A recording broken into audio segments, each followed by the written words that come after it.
Now when it comes to doing the forearm stroke, this is absolutely vital that you do this correctly.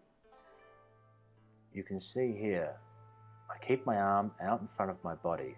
There's virtually no movement through the shoulder. I'm leaning my weight onto the person. So there's no muscular effort. I'm just leaning down to the person. And once again, transferring my weight as I go through. I'm staying off the spine here. And you can see very, very little movement through the shoulder. Here's another example on the legs. You can see a minimal amount of work through the shoulder there, keeping it all in a direct line. So I'm just directing that line of force through the arm bone, working deeply into these legs here. Just letting my body do the work and my weight. Do this correctly, it feels fantastic for the client. Very easy to do. Get the correct depth, not too heavy over the knee. Perfect.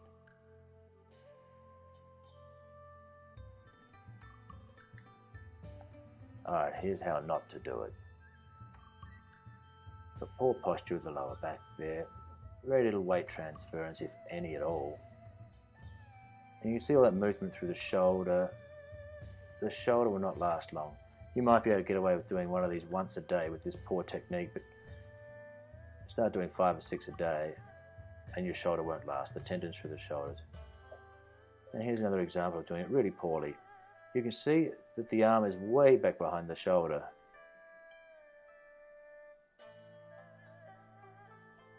This therapist doing it like this wouldn't last a week in a busy spa. Lots of movement through the shoulder. Awful technique, and not only that, it feels awful for the client.